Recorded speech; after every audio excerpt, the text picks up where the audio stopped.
Allah Akbar. But also to see that Americans are taking responsibility for bad government.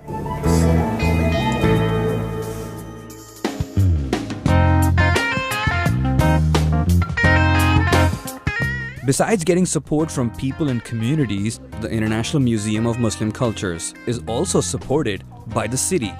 The surprising part of this entire story of how the museum came into existence is that so many different organizations are supporting it. There are Christian organizations supporting it, there are interfaith organizations supporting it, and the city, the local city is also supporting it. The city of Jackson, we're now in a building owned by the city where we don't pay any expenses.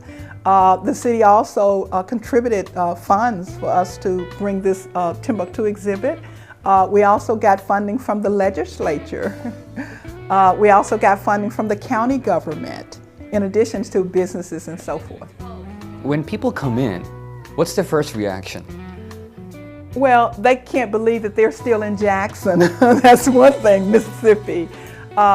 You know, we've just gotten I say 99.9% of our visitors are just overwhelmed with what they see. We're just really, as I said, it's just such a blessed project because it's a, how does it say it, an idea whose time has come.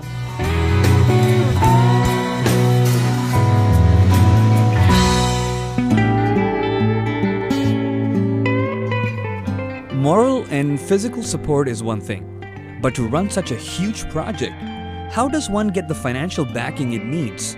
What we're doing now is that we're in the process of raising funds to actually replicate an authentic exhibit like this. You know, because Mississippi has contributed so much, we want to keep this as a permanent exhibit here, but we want to really replicate this Timbuktu exhibit and take it across the country.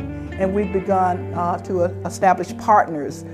We're in dialogue with the Smithsonian Institute, the Schomburg Center, that are looking at the possibility of hosting a traveling component of this Timbuktu exhibit. Abdul Rashid, one of the co-founders of the museum and a musician, feels that there is a lot more that needs to be done. And looking back at it now, how far do you think you guys have traveled? In the sense that taking this information that you guys have gathered over the years and now you're disseminating it to people nationally and internationally. It gives me a good feeling, but also a sad feeling, you know, because I truly believe that we can do a lot better. I truly believe that somehow we're not really communicating enough to the people the great idea that this museum stands for. And that is? That is showing that there was life prior to coming here as Africans. A lot of people says that there was kings and queens and what have you, and people were literate at that particular time, but we had no proof. Now we have proof. We got books that was right here in this museum that came from Mali and started at the 11th, 12th century. So therefore, that was long before America was thought of. And there was books of travels, those books of medicines and books of different things that were at this particular time from West Africa. So that gives me a great feeling that our whole plight was not slavery, that we were in fact brought here as intelligent beings and made slaves out of.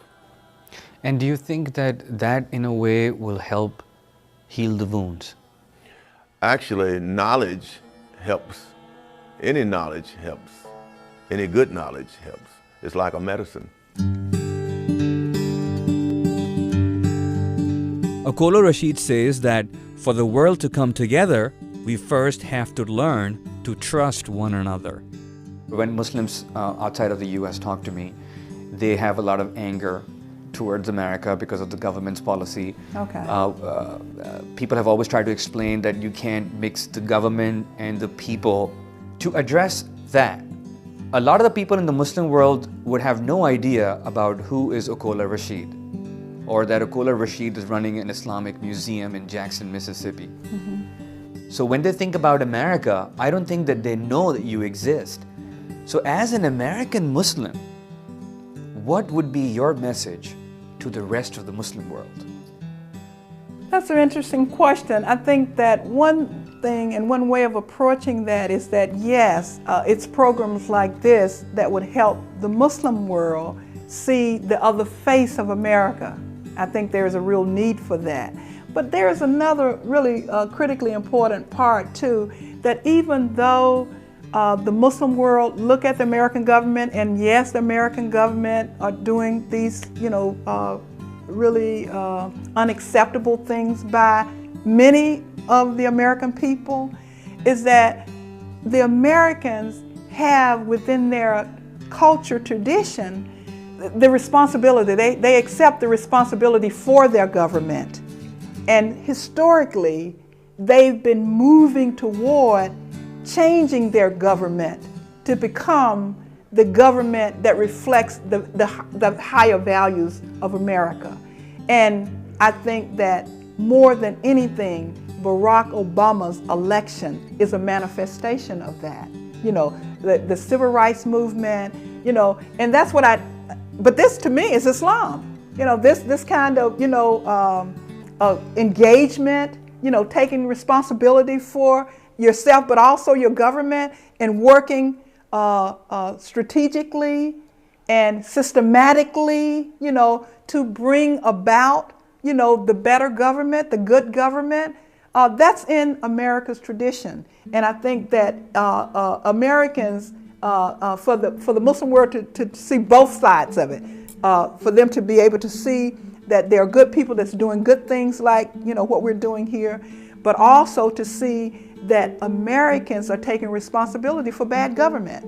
And they've been working over the years to bring about good government, and that's Islam. And Barack Obama is an example of that. And I think that that's something that Muslims really can learn from America, because the same thing that's happening, it's governments that are causing the problems, not only here, but over in the Islamic world as well.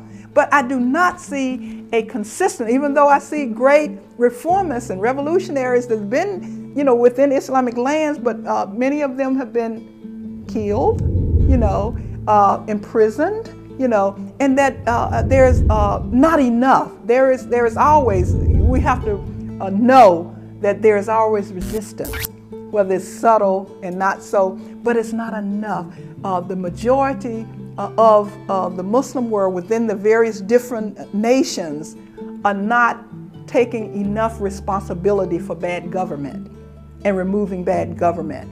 Because I think, it's easier to keep pointing a finger at America, but there are also things that's more important for changing the government in their own lands. Allah subhanahu wa ta'ala says the Christians, the Jews, and the Sabians all will have their reward from the Lord. But those who believe and do the right thing